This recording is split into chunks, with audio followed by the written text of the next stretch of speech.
자, 이제 교재 147페이지 보시면 수의 조건, 비수의 조건에서 나오거든요.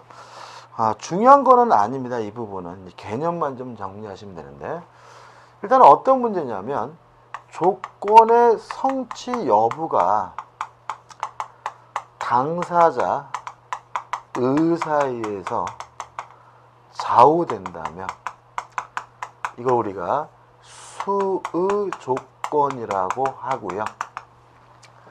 당사자 의사에서 좌우할 수 없다면 이걸 우리가 비수의 조건이라고 합니다. 일단 이 수의 조건이 두 가지로 나뉘고 있죠. 순수 수의 조건과 단순 수의 조건으로 나뉘고 있어요.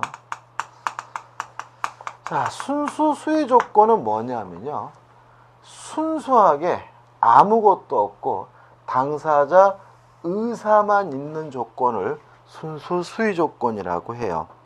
교재에 나와 있는 것처럼 마음이 내키면, 기분이 좋으면 이런 거죠. 순수 수의 조건은 무효입니다. 예를 들어서 제 친구가 저한테 야 인마 내가 너한테 기분 좋으면 10억 줄게 이런단 말이죠. 그럼 저는 이제 강의 안 하겠죠, 그죠? 이놈이 기분 좋으면 10억 준다니까 쫄쫄쫄 다니겠죠. 선생님 막 웃어요. 웃길래 야 자식아 기분 좋구나. 그러면 약속대로 10억 줘 그랬더니 이놈이 웃으면서 기분 들어 이런단 말이죠.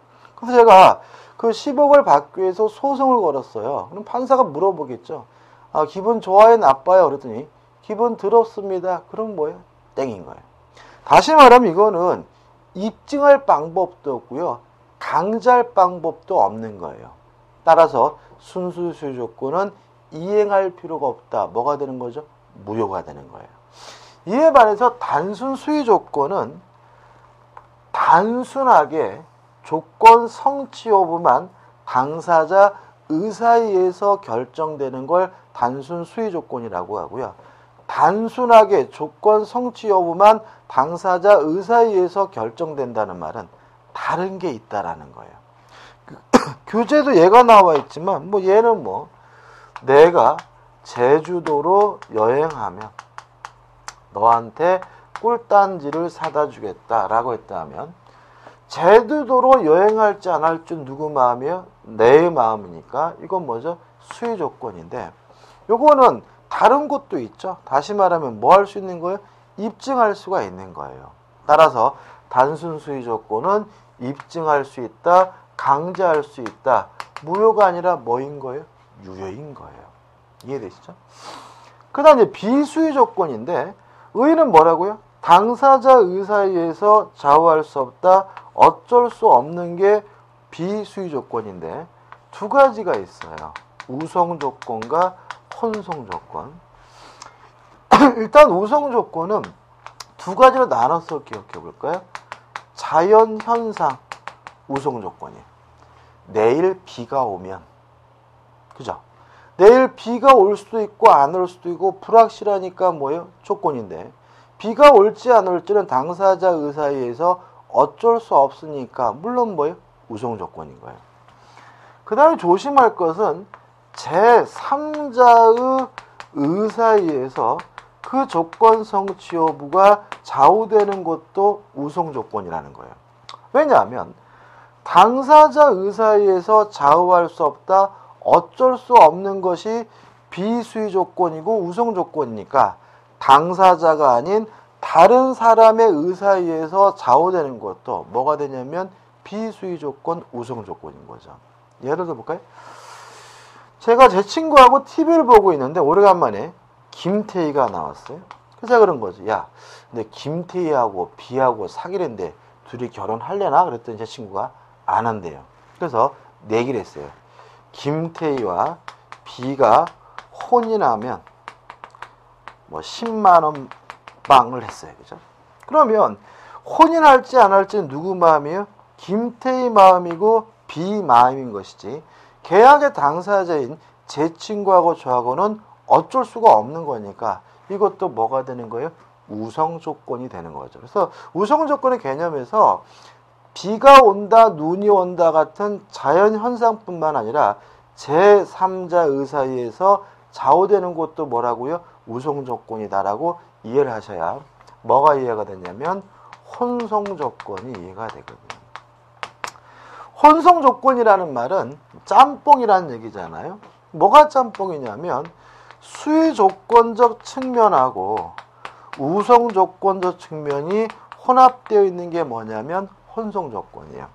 예를 들면 제 친구가 이쁜 김태희를 무시하는 듯한 발언을 해요. 그래서 제가 야 인마 너는 김태희 발바닥에 때만도 못해면 자식아 너가 혹시라도 김태희하고 혼이 나면 내가 너한테 100억 줄게라고 얘기했다면 이거는 뭐죠? 혼성 조건이에요.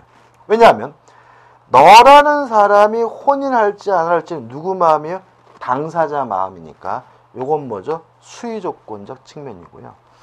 김태희가 결혼해 줄지 안 할지는 누구 마음이에요? 제3자 마음이니까 이건 뭐죠? 우성 조건적 측면이죠. 따라서 두 가지가 다 있기 때문에 이걸 우리가 뭐라 그래요? 혼성 조건이라고 하고요.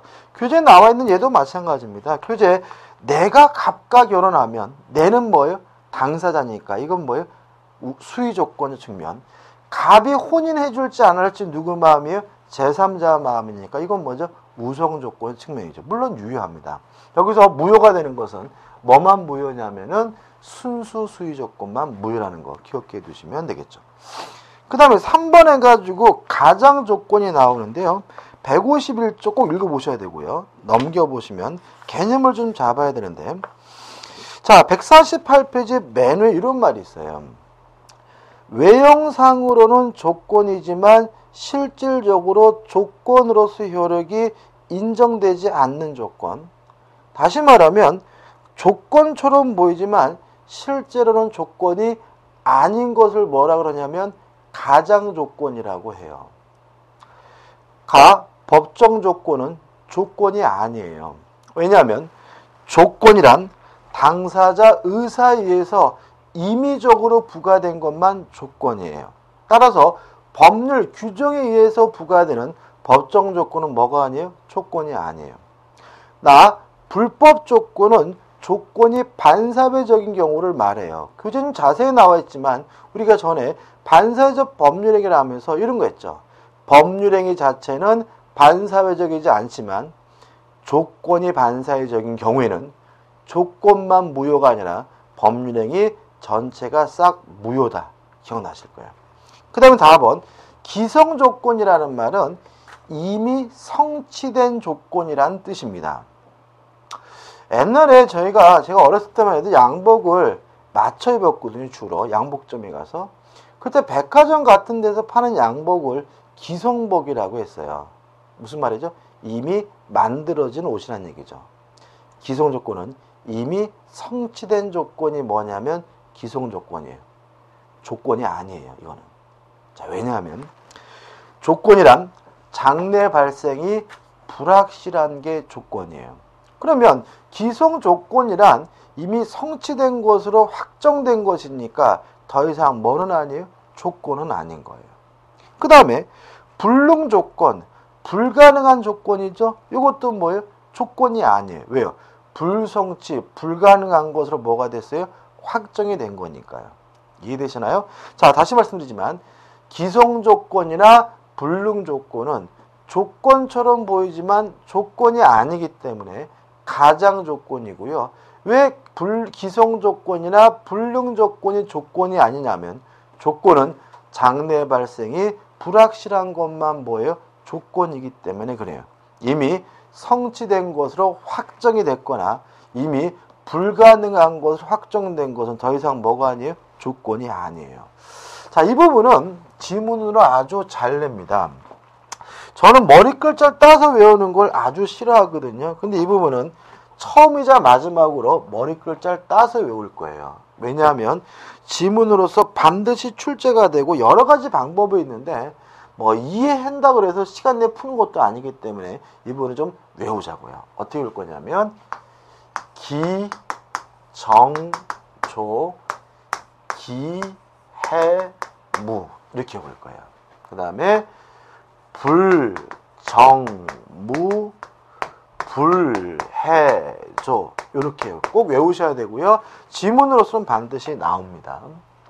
기정조 뭐냐? 기성 조건이 정지 조건이면 조건 없는 법률행위가 되기 때문에 머리글자를 따서 기정조 외우고요. 기성 조건이 해제 조건이면 무효가 되기 때문에 기해무가 되는 거예요. 기정조, 기해무 꼭 외우십시오. 그 다음 불정무, 불능 조건이 정지 조건이면 무효예요. 그래서 불정무 이렇게 올 거고요. 불능 조건이 해제 조건이면 조건 없는 법률행위가 돼요. 따라서 불해조 이렇게 올 겁니다. 기정조, 기해무, 불정무, 불해조예요. 자, 연습하는 의미에서 법조문 읽어볼 거예요. 앞으로 가셔서 147페이지 하단에 보시면 법조문이 나와 있어요. 151조 2항입니다. 조건이 법률행위 당시 이미 성취한 것인 경우, 이게 뭐죠? 기성조건, 기. 그 조건이 정지 조건이면 조가 들어가야죠. 조건 없는 법률행위라고 해서 기정조가 되는 거고요. 해제 조건이면 그 법률행위는 무효로 한다 해서 어떻게 해요? 기해무가 되는 거예요. 기정조, 기해무입니다. 사망, 조건이 법률행위 당시 이미 성취할 수 없는 것인 경우, 이게 뭐죠? 불능 조건이죠. 불입니다. 그 조건이 해제 조건이면 조건 없는 법률행위 불해조고요. 정지 조건이면 그 법률은 무효, 불정무예요. 그래서 기정조, 기해무, 불정무, 불해조 이렇게 해서 꼭 암기하시기 바라고요. 나중에 연습은 좀 해봐야 되지만 그래도 일단 꼭 외우셔야 합니다. 그 다음 이제 148페이지 오시면 다시 하단에 조건을 붙일 수 없는 법률행위가 나오는데 1번 공익상의 불허용은 뭐 특별한 것은 없어요. 강행복귀 위반한 경우에는 조건 붙일 수 없고요. 가족법상 행위에도 조건을 붙일 수 없어요. 만약에 가족법상 행위에 조건을 붙이게 되면 반사회적 법률행위라서 무효가 돼요. 저는 우리가 이런 거 있습니다. 가족법상의 자유는 절대적으로 보장돼야 된다. 따라서 조금이라도 뭐가 할 수 없어요? 제한할 수 없다. 따라서 가족법상 행위에 조건을 붙이게 되면 반사회적 법률에서 무효가 되니까 붙일 수가 없고요. 이 사익상의 불허용해가지고 단독행위에는 조건을 못 붙여요. 왜 그러냐면 단독행위란 승낙을 받지 않고 일방적으로 하는 것이니까요. 계약은 물론 조건을 붙일 수 있어요. 왜요? 상대방으로부터 승낙을 얻어서 하는 거니까요. 자, 다시 한번요. 단독행위는 왜 조건을 붙이지 못하나요? 승낙을 받지 않고 일방적으로 하는 것이기 때문에요. 그럼 예외도 할 수 있죠. 예외적으로 상대방으로부터 승낙을 얻으면 조건을 붙일 수 있다. 또 상대방에게 이익만을 주는 단독행위라면 당연히 승낙할 테니까 뭘 붙일 수 있어요? 조건을 붙일 수가 있다. 그럼 이렇게 되는 거죠. 단독행위는 원칙적으로 조건을 붙일 수가 없습니다. 다만 상대방으로부터 승낙을 얻거나 유언이나 유증, 채무 면제와 같이 상대방에게 이익만을 주는 단독행위는 뭘 붙일 수 있죠? 조건을 붙일 수가 있다. 꼭 기억해 두시기 바랍니다. 그 다음 3번. 이렇게 조건을 붙이지 못하는 경우에 조건을 붙이게 되면 그때는 뭐가 돼? 무효가 됩니다. 그 다음 3번. 조건의 성취와 불성취에서 150조가 나오죠. 이것도 좀 생각을 좀 해볼까요? 자, 예를 들어 볼게요.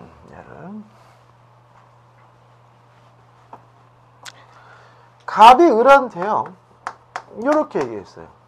네가 2015년도에 공인중개사 시험에 합격을 하면 내가 너한테 1억을 주겠다라고 얘기를 했어요. 이런 거 별로 좋은 말 아닙니다. 그죠? 무슨 뜻이에요? 네 머리 가지고는 안 되지 아시아 이런 거죠. 그죠? 여러분들 혹시 공부한다고 그러면 자꾸 주위에서 방해하는 분들 계시나요? 보통 야 나 공부해야 돼 그러면 이런 말 하지. 남자분들 특히 야 임마 네가 임마 공부한다고 되네 자식아 임마 네가 붙으면 내가 손에다 장을 지진다 이런 취지인 거예요. 네가 붙으면 내가 너한테 1억 주겠다라고 얘기를 했어요. 그래서 우리 열도 받고 필도 받아서 미친 듯이 공부를 시작했어요. 그래서 갑이 가만 보니까 꼼짝없이 1억을 뺏길 것 같아요. 그래서 이놈이 공부 못하게 집에다가 방아를 냈어요. 그래서 이놈이 불도 끌 생각도 안 하고 열심히 뭐죠? 공부를 해요. 그래서 어쩔 수 없다. 시험 보는 당일날 문에다가 못질을 해가지고 감금을 해가지고 아예 시험을 못 보게 해버렸어요. 요랬을 때는 어떻게 할 것이냐. 이게 뭐죠? 150조 1항이에요. 읽어볼게요. 조건의 성취로 인하여 불이익을 받을 당사자. 여기서 누구죠? 갑이죠. 신의 성실에 반하여 조건의 성취를 방해한 때, 집에다 불 지르고 문에다 못질한 때는 상대방은 을은 그 조건이 성취한 것으로 뭐 할 수 있어요? 주장할 수 있습니다. 따라서 을은 이 경우에는 합격했음을 주장하면서 1억 달라고 뭐 할 수 있다는 얘기예요? 요구할 수가 있다는 얘기예요. 자, 주의할 점이 하나 있는데 뭘 주의하셔야 되냐면 그러면 감금됐다 그날 오후에 탈출했어요. 탈출하자마자 바로 1억 달라고 요구할 수 있느냐? 아니면 억울하고 분하지만 합격자 발표일까지 기다렸다가 발표일이 돼야 1억을 달라고 요구할 수 있느냐? 이걸 조심하셔야 되는데 한 장을 넘겨보시면은 효과해가지고 위에서부터 여섯 번째 줄 2 조건이 성취로 의제되는 시기인데 읽어보면 조건이 성취된 것으로 의제되는 시기는 신의 측에 반한 행위가 없었더라면 조건이 성취되었으라고 인정되는 때이다. 이게 판례 입장이거든요. 다시 말하면 방해시가 아니에요. 방해했을 때 바로 성취됐음을 주장할 수 있는 것이 아니라 방해가 없었다면 성취됐을 것으로 추정되는 시점이 돼야 그때 비로소 1억을 달라고 뭐 할 수 있는 거예요? 요구할 수 있는 경우에. 이 경우에는 만약에 갑이 방해를 안 해서 을이 정상적으로 시험 봤다면 언제 합격할 수 있었던 거예요? 합격자 발표일이 돼야 합격할 수 있는 거니까 바로 그날 오후에 합격했음을 주장하면서 1억을 달라고 요구할 수 있는 것이 아니라 합격자 발표일까지 기다렸다가 1억을 달라고 요구할 수 있다는 거 꼭 기억해 두시기 바랍니다. 됐죠? 자, 근데 이제 반대가 있을 수가 있어요. 네가 임마 합격하면 내가 너한테 1억 주겠다라고 얘기를 했거든요. 근데 을이 역시나 갑의 상대로 공부를 안 해. 이 자식아 임마 네가 공부할 놈이냐 하고 신경을 안 썼는데 이놈이 공부도 하나도 안 했는데 시험에 뭘 했냐면은 합격을 한 거예요. 여러분들 공부해 보시면 느꼈을 텐데 이 시험은요 대충 봐서 합격할 시험은 아닙니다. 공부를 좀 열심히 하셔야 되거든요. 그래서 갑이 이상해서 알아봤더니 얘가 실력이 우수해서 합격한 것이 아니라 시력이 좋아서 컨닝을 해가지고 합격했다는 사실이 밝혀졌어요. 이랬을 때 갑은 어떻게 할 수 있냐? 다시 앞으로 가서 법조문을 봅니다. 150조 2항입니다. 자, 150조 2항입니다. 조건의 성취를 인하여 이익을 받을 당사자가 여기서 누구죠? 을이죠. 신의 성실에 반하여 조건을 성취시킨 때에는 컨닝을 해서 합격한 때에는 상대방은 갑은 그 조건이 성취하지 아니한 것으로 뭐 할 수 있습니까? 주장할 수 있다라고 되어 있는 거죠. 따라서 만약에 을이 컨닝해서 합격했다라고 한다면 갑은 그 사실을 입증하면서 1억 못 주겠다라고 뭐 할 수 있는 거예요? 거부할 수 있는 거예요. 자, 정리해 보자고요. 자, 이렇게 되는 거죠. 만약에 신의 측에 반해서 성취시키지 못했다면 성취됐음을 주장할 수 있는 거고요. 신의 측에 반해서 성취가 됐으면 성취되지 않았음을 주장할 수 있는 거니까 결국은 어떻게 주장하는 거예요? 반대로 주장한다라고 생각하시면서 이 조문을 이해하시면 이 부분은 또 뭐가 되냐면 끝이에요. 됐죠? 그 다음에 이제 150페이지 오시면 4번 조건부 법률행 효력해가지고 1번 조건 성취 전에 효력해서 1 침해 금지해가지고 148조가 나와요. 이 148조가 중요합니다. 조금 사례를 바꿔볼게요. 갑이 을한테 뭐라 그랬냐면 합격하면 1억을 주겠다가 아니라 네 머리 가지고 임마 평생 공부해도 안 돼 임마. 네가 합격하면 내가 살고 있는 아파트를 주겠다라고 얘기를 해버렸어요. 그러는 바람에 을이 피를 받아가지고 미친 듯이 뭐라고 시작했냐면 공부를 시작했고요. 갑이 꼼짝없이 아파트를 뺏길 것 같아요. 이게 아까 말씀드린 것처럼 뭐 시험 못 보게 감금하고 공부 못하게 방해했더라도 어차피 뭘 뺏겨야 돼? 합격하면 뭘 뺏겨야 돼요? 아파트를 뺏겨야 되는 거예요. 방해할 수가 없는 거예요. 그래서 감히 고민하다가 내가 너한테 이 아파트를 뺏길 수는 없다 해가지고 병한테 팔아먹었어. 팔아먹고 병한테 이전 등기를 해줬을 때 요 매매 계약은 어떻게 될 것이냐. 이게 뭐죠? 148조예요. 148조를 볼게요. 이렇게 되어 있죠.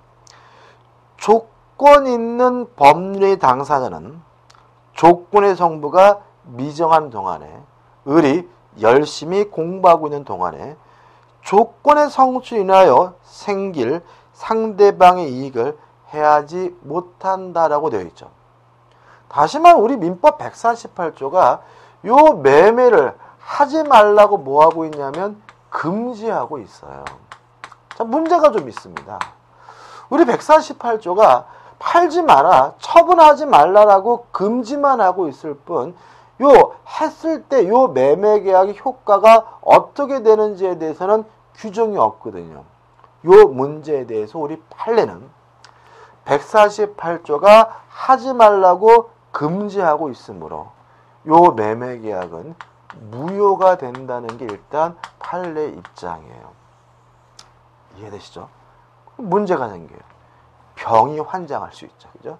병은 돈 주고 아파트 사가지고 이사 와가지고 막 집이 생겼으니까 막 해피해지고 행복해지려고 하는데 이상놈이 나타나가지고 내가 합격했으니까 이 매매 계약 무효니까 아파트를 넘겨달라고 막 지랄거리고 있어요.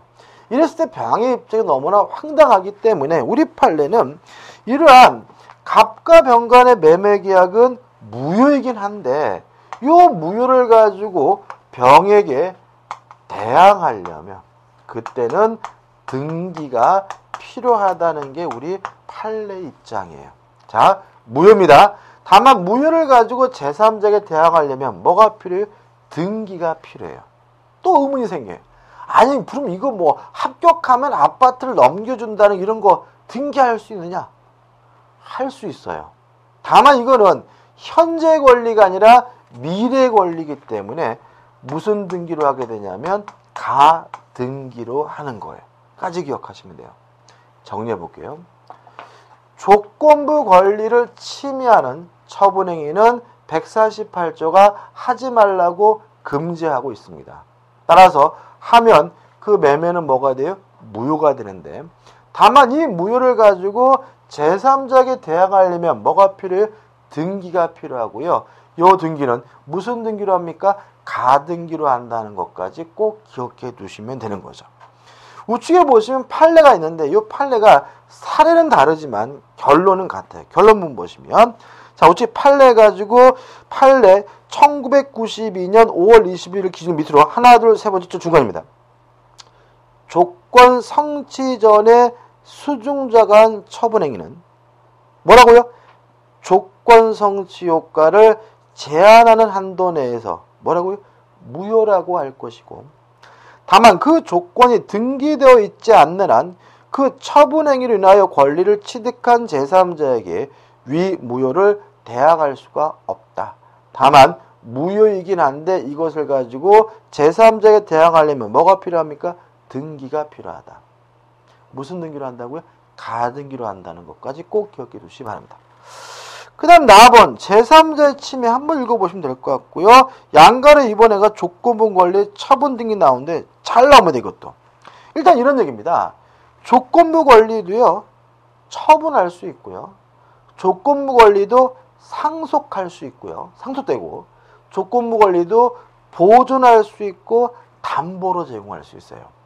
다시 말하면 조건부 권리 다 할 수 있어요.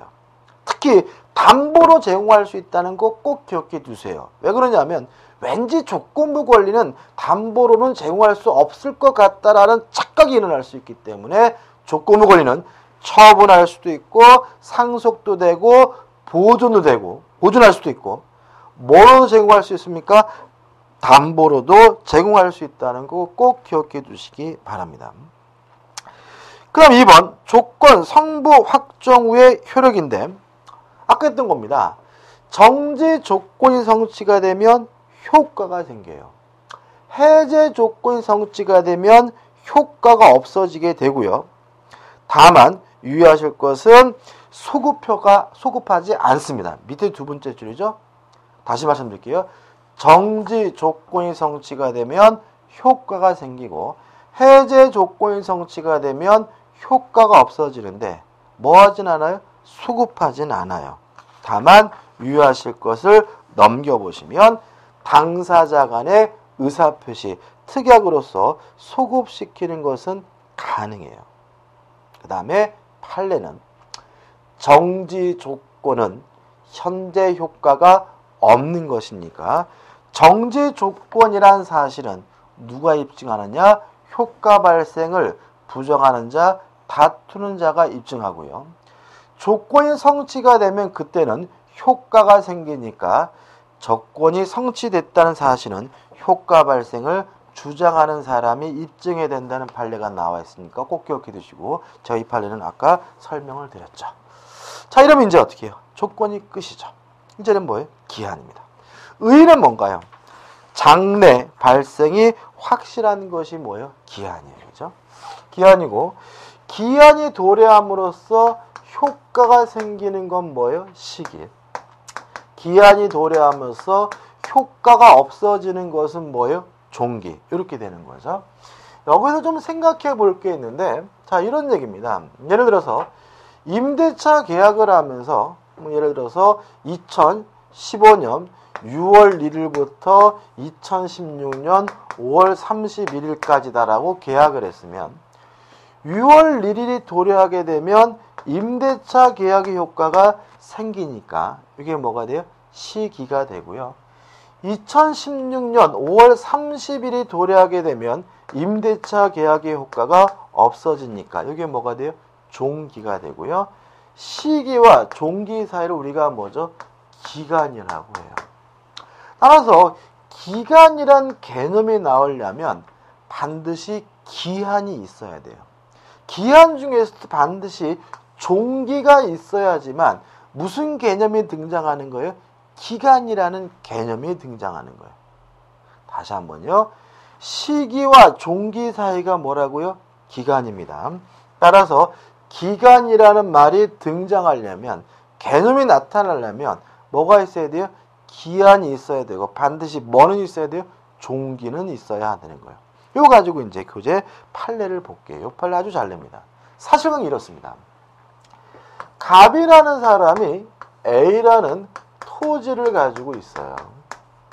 근데 어느 날 을이 나타나가지고 이 땅 좀 파세요 해서 갑과 을이 이 토지에 대해서 매매 교섭을 하게 되는데 을이 토지 매수 자금이 부족해가지고 매매 계약을 체결할 수가 없었습니다. 근데 을이 뭐라 그러냐면 땅이 당장 필요하다는 거예요. 당장 필요하고 돈이 지금 부족하긴 하지만 얼마 안 있으면 돈이 들어온다는 거예요. 그래서 뭐 어떻게 하냐면 매매 교섭하다 말고 임대차 계약을 하면서 얘가 뭐 한다고요? 돈이 들어오면 어떻게 해요? 사겠다고 하는 거죠. 스카이비 을한테 물어본 거죠. 그러면 돈은 언제 들어오냐? 그랬더니 을이 넉넉 잡고 한 3개월 정도만 있으면 돈이 들어옵니다. 3개월 정도 지나면 요 땅을 사겠습니다라고 하더란 말이죠. 그래서 이 임대차 계약을 하면서 그 기간을 1년이다 2년이다라고 정하기가 애매한 상인 거죠. 그래서 뭐라고 하냐면 존속기간은 임차인에게 매도할 때까지 이렇게 임대차 계약을 하는 거예요. 임대인이 임차인에게 뭐 할 때까지요? 매도할 때까지 이렇게 임대차 계약을 한 겁니다. 3월이 지났어요? 안 사요. 1년이 지났어요? 안 사요. 그래서 갑이 안 살 거면 나가라라고 했더니 우리 뭐라 그러냐면 요 임대차의 계약 기간이 임차인에게 매도할 때까지로 되어 있으니까 내가 이 땅을 안 사면 요 임대차 기간은 영원한 겁니다라고 주장하더란 얘기죠. 이것을 어떻게 볼 것이냐 문제예요. 자, 기간이 있으려면 반드시 뭐가 있어야 돼요? 기한이 있어야 돼요. 임차인에게 매도할 때까지는 기한이 아니라 뭐예요? 조건인 거예요. 다시 말하면 임차인은 요 토지를 살 수도 있고 안 살 수도 있고 뭐 한 거예요? 불확실한 거예요. 따라서 요 임대차 계약은 기한이 없으므로 존속기간의 약정이 없는 임대차다. 요 판례고요. 우리가 나중에 임대차에서 배우지만 토지 임대차의 경우에는 최대한 기간이 보장되지 않아요. 따라서 갑은 을에게 언제든지 나가라고 해도 상관이 없다라는 판례지 주구장창 영원히 을이 있을 수 있다는 뜻은 아니다라는 판례니까 다시 한번 꼭 기억해 두시기 바랍니다. 다시 한번요. 기간이 있으려면 뭐가 있어야 돼요? 기한이 있어야 되는데 임차인에게 매도할 때까지는 매도할 수도 있고 안 할 수도 있으니까 기한이 아니라 뭐죠? 조건이다. 따라서 요 토지 임대차는 존속기간의 약정이 없는 임대차라고 이해하는 것이 우리 판례 입장입니다. 그 다음 종료, 효과가 생기는 게 뭐예요? 시기, 효과가 없어지는 게 뭐예요? 종기 또 나와 있고 우측에 확정기한, 불확정기한인데 12월 31일까지 돈을 갚아라라고 했다면 12월 31일은 반드시 도래하니까 기한이고 언제 그 시점 도래할지도 그 시점조 되어 있으니까 뭐가 되는 거예요? 확정기한인 거죠.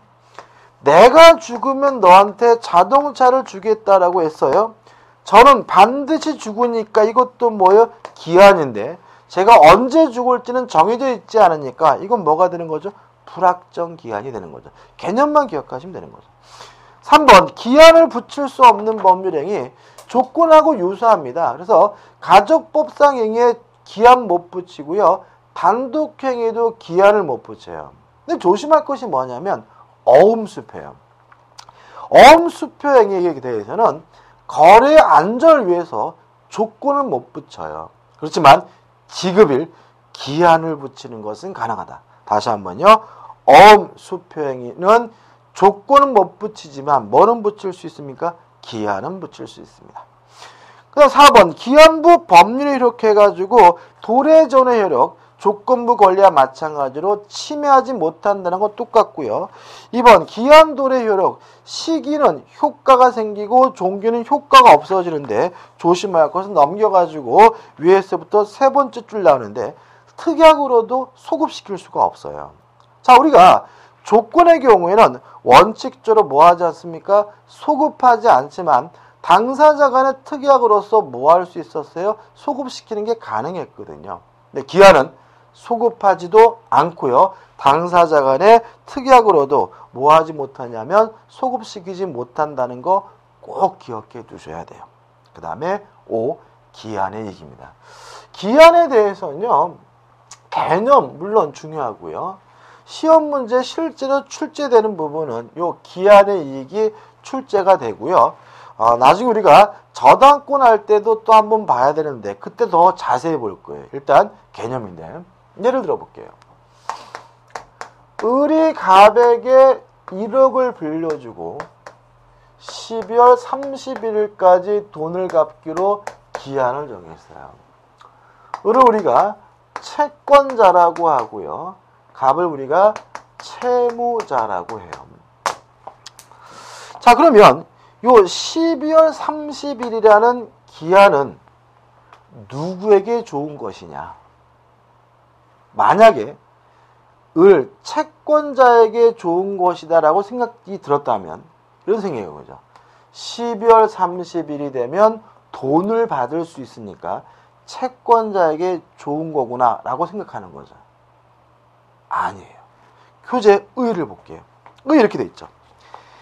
기한의 이익이라 함은 기한이 도래하지 않음으로 해서 당사자가 받는 이익을 말해요. 다시 말하면 도래함으로써 얻는 이익이 아니라 도래하지 않음으로써 얻는 이익이 뭐가 되는 거예요? 기한의 이익인 거예요. 그러면 기한은 누구에게 좋은 거예요? 채무자. 다시 말하면 12월 30일이 도래하지 않았다면 채무자는 돈을 안 갚아도 되는 거예요. 기한은 누구에게 좋은 거예요? 채무자. 따라서 2번 기한의 이익을 가지는 자에서 원칙적으로 기한은 채무자에게 이익이 되는 거라고 민법에서 추정 규정을 두고 있는 거예요. 자, 기한의 이익이 뭔가요? 도래하지 않음으로써 얻게 되는 이익이 기한의 이익이기 때문에 기한은 원칙적으로 누구에게 좋은 거예요? 채무자에게 좋은 거예요. 그 다음에 이제 구체적으로 봐야 되는데 1, 2, 3에서 정리가 되는데 이걸 간단하게 기억하는 방법이 있어요. 이렇게 기억할게요. 첫째, 무상이라면 채무자만 기한의 이익이 있다. 이렇게 기억하시면 돼요. 무상행위는. 2번, 유상이면 채무자뿐만 아니라 채권자에게도 기한의 이익이 있다. 세 번째, 무상임치. 임치계약은 채권자만 기한의 이익이 있는데 임치계약에서 채권자는 임치인을 말해요. 임치계약은요, 물건 보관계약을 말합니다. 물건 보관계약을 임치계약이라고 하고요. 물건을 맡긴 사람을 우리가 임치인, 물건을 보관해주는 사람을 수치인이라고 하는 거예요. 됐죠? 자, 그러면 이렇게 되죠. 무상이면 누구만요? 채무자만. 유상이면 채무자, 채권자 모두. 무상 임치계약은 채권자인 임치인에만 기한액이 있다라고 기억하시고요. 구체적인 계약은 따로 외우려고 하지 마시기 바라요. 이렇게 크게 기억하시면 돼요.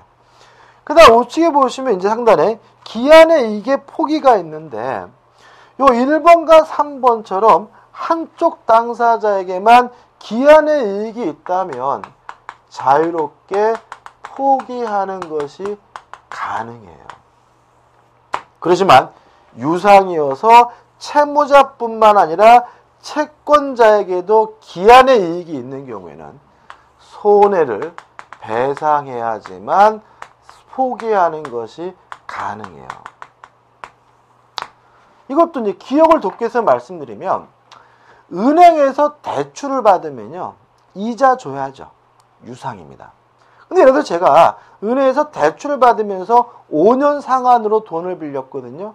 근데 2년 만에 돈이 생겨가지고 갚으러 가면요 은행 직원이 밀집 갚아서 고맙다라는 말을 하는 게 아니라 중도상환 수수료라는 걸 내라고 해요. 이게 무슨 말이냐면 유상이면 채권자, 은행에게도 뭐가 있다는 얘기예요? 기한의 이익이 있다는 얘기고 따라서 뭘 해달라는 얘기예요? 손해배상을 해달라는 얘기죠. 이해되시나요? 다만 이 손해배상이란 말이 어감이 좀 굉장히 부정적이기 때문에 관행적으로 손해배상이라고 안 하고 뭐라고 하는 거예요? 중도상환 수수료라고 하는 것 뿐이에요. 자, 이자를 지급한다 유상이면 채무자뿐만 아니라 채권자에게도 기한의 이익이 있기 때문에 뭘 해줘야 돼요? 손해배상을 해줘야 포기하는 것이 가능합니다. 그 다음 이제 우측의 중간에 4번 기한의 이익의 상실이 나옵니다. 이런 얘기죠. 12월 31일까지 돈을 갚기로 했는데 갑이 중간에라도 어떻게 해요? 갚아야 되는 일이 발생할 수 있다. 사유가 4가지가 있는데 2가지만 정확히 기억하시는 거예요. 가! 채무자가 담보를 손상하거나 멸실, 감소 또는 멸실하게 한 때는 기한의 이익을 상실합니다. 나, 채무자가 담보 제공 의무를 이행하지 않은 경우에도 기한의 이익을 상실합니다. 2가지 꼭 기억해 두시고요. 나머지 다 채무자가 파산한 경우, 라, 약정 있는 경우니까 라보는 뭐 의미가 없겠죠. 그죠? 자, 그럼 이렇게 되는 거죠. 을이 갑에게 1억을 빌려주면서 갑소의 A 부동산에다가 저당권을 설정했는데 건물을 갑이 막 철거래요. 그러면 을의 입장에서는 12월 31일까지 뭐 할 수 없는 거예요? 기다릴 수가 없는 거예요. 따라서 지금 당장 돈을 갚아라. 즉시 변제를 청구할 수가 있는 거예요. 왜요?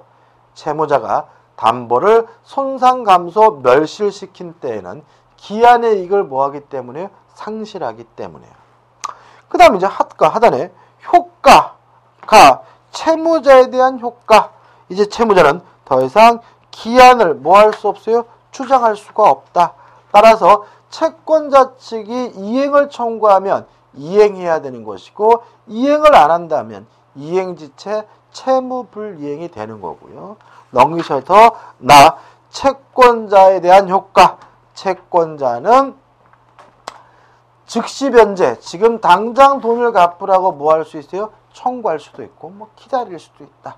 그 다음에 핵심 판례 해가지고 기한의 이익 상실특약 사유는 정지 조건부 상실특약이 아니라 형성권적 기한이익 상실이라는 판례가 나와 있는데 이걸 넣는 이유는 과거에 몇 년 전에 한 번 문제가 나온 적이 있어 넣어놨거든요. 근데 중요한 건 아닌 것 같아요. 왜냐하면 이 정도는 뭐 우리가 공인중개사 시험에서 볼 거는 아닌 것으로 너무 지엽적인 것 같아요. 그래서 설명드리지 않을 거고 여러분도 보실 필요가 없습니다.